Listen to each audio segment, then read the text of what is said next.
इसकी आवाज़ सुने, बहुत ही क्रिस्पी बनी है। मात्र 2 बूंद तेल में हमने इसे बनाया है। अगर इस लॉकडाउन में आपका वेट बढ़ रहा है और कुछ हेल्दी और टेस्टी स्नैक्स खाने का मन कर रहा है तो आप इसे बहुत ही जल्दी बनाकर तैयार कर सकते हैं। मैं हमेशा आपके लिए अच्छी अच्छी रेसिपी लेके आती हूँ, तो चैनल को जरूर सब्सक्राइब करो और बेल बटन दबा दें। और अच्छी लगती है रेसिपी तो शेयर करना ना भूलें, लाइक कमेंट भी कर दें। सबसे पहले हम यहाँ पे स्टफिंग बनाकर तैयार करेंगे दोस्तों। तो यहाँ पे हमने पैन में 2 से 3 चम्मच तेल डाला है। अब आप बोलोगे कि हमने बोला है 2 बूंद तेल में, तो यहाँ पे हम आलू की स्टफिंग बना रहे हैं। तो आलू की स्टफिंग आप बिना तेल के भी बनाकर तैयार कर सकते हैं, यानी सिंपल उसमें हरी मिर्च, प्याज और कुछ मसाले ऐड करके उसे आप बना सकते हैं। लेकिन आज इसे हम आलू की स्टफिंग तेल के साथ बनाएंगे। साथ में यहाँ पे हम पंच फोरन ले रहे हैं। पंच फोरन में यहाँ पे मेथी, जीरा, राई और यहाँ पे कलौंजी और साथ में यहाँ पे सौंफ डलती है। तो ये पंचफोरन, इसमें इसका बहुत ही अच्छा टेस्ट आता है दोस्तों। तो ये डाले नहीं है तो आप सिंपल यहाँ पे सौंफ डाल सकते हो। अब यहाँ पे ये अच्छी तरह से चटक गए हैं, देख सकते हैं। यहाँ पे हम बारीक कटा हुआ प्याज डाल देते हैं और इसे हम अच्छे से गोल्डन ब्राउन होने तक भूनेंगे।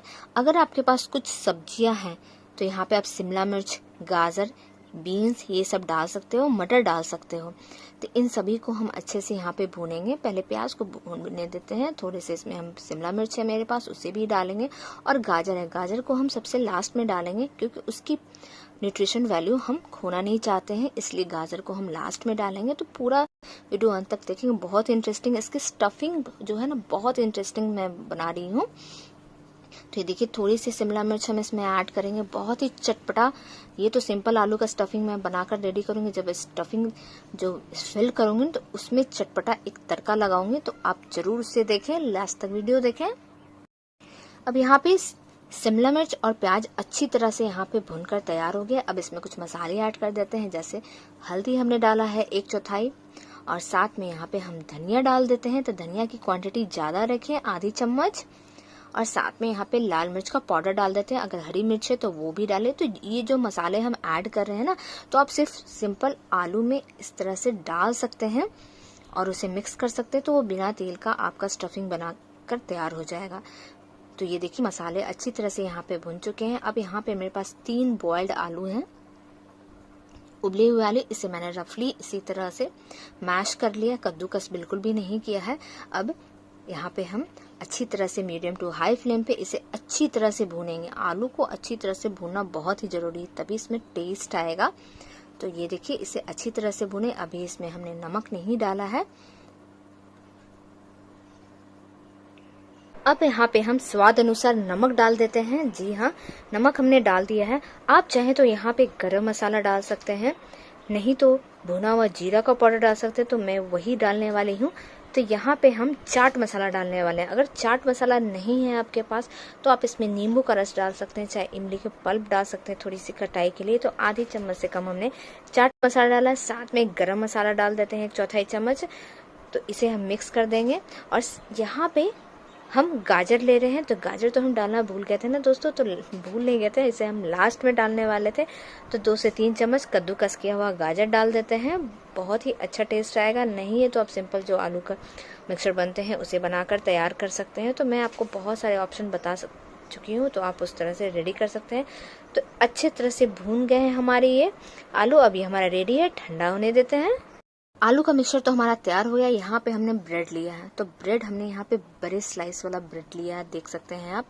तो जो बड़े साइज का आता है ना वो लिए, एक मीडियम आता है, एक उससे थोड़ा सा बड़ा आता है, ये सबसे बड़ा वाला है।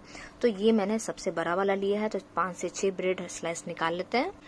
अब यहाँ पे ब्रेड के आप साइड वाले भाग को निकाल सकते हैं, लेकिन मैं यहाँ पे नहीं निकालूंगी क्योंकि मुझे इसे रखना है। लेकिन अगर आप चाहें तो निकाल सकते हैं। तो मैं दोनों तरीकों से आपको बताऊंगी कि अगर ब्रेड निकाल लेते हैं साइड के किनारे को हमने एक निकाल दिया, बाकी को हम इस तरह से बेलन की सहायता से यहाँ पे बेल लेते हैं। फ्रेश होगा तो ब्रेड अच्छी तरह से यहाँ पे बिल जाएगा, अगर फ्रेश नहीं होगा तो नहीं बिलेगा। देख सकते हैं कितनी अच्छी तरह से यहाँ पे हमने बेल कर तैयार कर लिया। तो इसी तरह से आप भी बेल कर तैयार कर लें। अब दूसरी तरफ हम यहाँ पर स्लरी बना लेते हैं। तो लगभग 1 चम्मच, बड़ा चम्मच हमने मैदा लिया है, उसमें पानी डाल के इसका एक पतला घोल तैयार कर लेते हैं। मैं ये स्टेप आपको इसलिए दिखा रही हूँ कि बहुत सारे बैचलर्स होते हैं जिन्हें पता नहीं होता स्लरी क्या होती है। तो ये बस मैदे और पानी का एक घोल है और इस तरह से पतला घोल आप यहाँ पे बनाकर तैयार कर लेंगे। तो देखिए हमारी स्लरी कितनी अच्छी तरह से बनकर तैयार है। इसकी मज़ेदार स्टफिंग की हम तैयारी कर लेते हैं। तो यहाँ पे हमने ब्रेड के चारों तरफ स्लरी लगा दी, मैदे का घोल लगा दिया है यहाँ चारों तरफ, ताकि ब्रेड हमारी अच्छी तरह से चिपके, खुले नहीं तो आप पानी की सहायता से भी इसे चिपका सकते हो, लेकिन वो गीला हो जाएगा और अच्छे से चिपकेगा नहीं। अब यहाँ पे हमने आधी चम्मच शेजवान सॉस लिया है। जी हाँ, बहुत ही चटपटा फ्लेवर इसके अंदर आएगा। तो यहाँ पे अच्छे से शेजवान सॉस यहाँ पे हमने लगा दिया है। जिस हिसाब से आपको तीखा पसंद है लगाएं। थोड़ी सी हम यहाँ पे भुजिया ले लेते हैं। यहाँ पे बेसन वाली लिए, नहीं तो आप आलू वाले भी ले सकते हो। अब जो हमने मिक्सचर तैयार किया था ना आलू की स्टफिंग का, उसे हम इस तरह से लंबा रोल करके इसे बीच में प्रेस कर देते हैं। नहीं तो इसे आप फैला भी सकते हो, कोई दिक्कत नहीं है। तो इस तरह से हम भर लेते हैं। थोड़ी सी आलू भुजिया नहीं, बेसन की भुजिया इसके ऊपर से डालते हैं और इसे आराम से यहाँ पे फोल्ड कर देते हैं। ये बिल्कुल भी नहीं टूटेगी दोस्तों। और इसे चिपका देते हैं। तो इस तरह से यहाँ पे देखिए हमने चिपका दिया है। थोड़ा सा खुला है, कोई बात नहीं है, बहुत ही अच्छी तरह से ये भी चिपक जाएंगे क्योंकि हमने यहाँ पे स्लरी लगा ली है। तो ये हो गई हमारी भुजिया वाली और शेजवान सॉस वाली स्टफिंग। और जो हमने साइड से कट गया था ना, उसे भी मैं बना रही हूँ ताकि आपको पता चले कि दोनों तरह से आप बना सकते हैं। मैं साइड वाली इसलिए नहीं हटा पाई दोस्तों कि फिर वो फिक जाते हैं, चाहे उसकी हम बना लेते हैं ब्रेड क्रम्ब। तो यहाँ पे हम टोमेटो केचप डाल लेते हैं बीच में, नहीं तो आप मेयोनीज भी डाल सकते हैं। अब यहाँ पे आलू की स्टफिंग फिर हम रख देते हैं इसी तरह से रोल करके बीच में, इस तरह से लंबा करके रोल बीच में इस तरह से रख दे। अब इसके ऊपर क्या फिलिंग्स डालें दोस्तों, तो आप बताइए क्या फिलिंग्स डालें। तो मेरे पास यहाँ पे है चीज। जी हाँ, यहाँ पे हम चीज डाल देते हैं। आप बताएं कमेंट करके कि मैं इसमें और क्या फिलिंग्स डाल के बना सकती हूँ। तो ये देखिए चीज हमने भर दिया, बच्चों को बहुत पसंद आने वाली है। तो इस तरह से भी इसे हम देखिए चिपका देते हैं, बहुत ही आसानी से चिपक जाते हैं। पानी से थोड़ा सा गीला हो जाता है, लेकिन आपको ध्यान रखना होगा कि क्वांटिटी हम पानी का कम दें तो चिपकेगी। और तीसरे वाले में क्या फिल करें, थोड़ा सजेस्ट करें दोस्तों। तो तीसरे वाले में मैं सभी बच्चों की फेवरेट डालने वाली हूँ, बहुत ही इंटरेस्टिंग, बहुत ही मज़ेदार चीज़। आप इसमें डेयरी मिल्क भी डाल सकते हो, बड़ी बड़ी जो चॉकलेट आती है ना डेयरी मिल्क की, उसे डाल सकते हैं। मैं यहाँ पे पीनट बटर डाल रही हूँ। जी हाँ, पीनट बटर इसे डाल रही हूँ। मेरे बच्चों को बहुत ही पसंद है। आप देख सकते हैं सारे डब्बे इसी तरह से खा के ख़त्म कर चुके हैं। तो इस तरह से पीनट बटर डाल के बनाए, बहुत टेस्टी बनती है। अब इन तीनों को हमने यहाँ पे बेकिंग ट्रे में ले लिया है, क्योंकि हम ओवन में भी बनाएंगे और हम प्रेशर कुकर में भी बनाएंगे। तो मैं आपको दोनों तरीके से बताऊंगी कि जिनके घर में ओवन नहीं है तो वो क्या करें।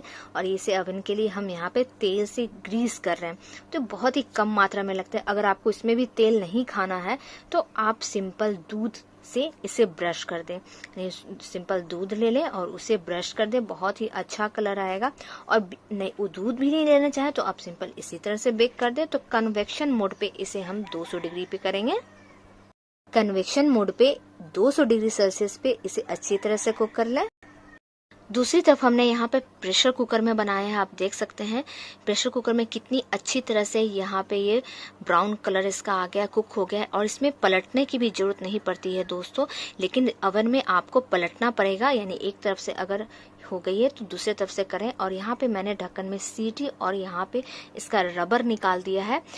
इसकी कुकिंग टाइम क्या है मैं आपको बता दूं, 2 मिनट के लिए हाई फ्लेम पे करें और बाकी का यहाँ पे हम लो फ्लेम पे कर लेंगे और ढक्कन बंद करके करें। और आपको जब लगे कि हो चुका है, देखें कि लाल हो चुका है, तो इसमें थोड़े देर और रहने दें तो और अच्छी तरह से इसका कलर आ जाएगा।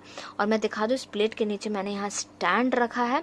क्या होता है ना कि ओवन में सिर्फ ऊपर से हीट लगती है तो ऊपर से लगते हैं और फिर उसे हमें पलटना पड़ता है, लेकिन प्रेशर कुकर में नीचे से और ऊपर से दोनों से लगते हैं हीट। चलिए ओवन वाले को देख लेते हैं। मैंने इसमें 2 पीस और रख दिया था और देख सकते हैं बहुत ही अच्छी तरह से यहाँ कलर आया। कलर है इसे हमने पलटा है दोस्तों, यानी कि ऊपर का लाल हो चुका तो फिर इसे हमने पलट दिया है तो दोनों तरफ से हो गया। जिस तरह से मैंने बताया कि ओवन में ऊपर से हीट आती है तो नीचे का लाल नहीं हो पाता है, लेकिन प्रेशर कुकर में नीचे से भी और ऊपर से भी हीट लगते हैं तो प्रेशर कुकर बंद रहते हैं। और ये देखिए मुझे तो प्रेशर कुकर वाले ज़्यादा अच्छे दिख रहे हैं दोस्तों, तो आप ज़रूर ट्राई कीजिएगा। बहुत ही कम तेल में ये स्नैक्स हमारा बनकर तैयार हो जाता है। और ये देखिए कितनी क्रिस्पी बनी है और ये खाने में इतनी लजीज है कि मत पूछिए। मैं इसे टोमेटो केचप के साथ खाती हूँ, बहुत ही अच्छा लगता है। और इसे चाय के साथ मज़ा ही आ जाएगा, नहीं तो सुबह के ब्रेकफास्ट में भी खा सकते हैं। कम तेल का नाश्ता और क्या चाहिए हेल्दी रहने के लिए। और मेरे बच्चों को तो वो पीनट बटर वाले बहुत ही टेस्टी लगे, तो ज़रूर बनाइएगा। जो मैं आपसे शेयर की हूँ कि किस तरह से आपको इसे बेक करना, उस चीज़ को फॉलो कीजिएगा और कुछ नहीं करना है। और ये पीनट बटर वाले बहुत ही डिलीशियस लग रहे हैं। फिर मिलते हैं नेक्स्ट एपिसोड में एक नई रेसिपी के साथ। Thank you.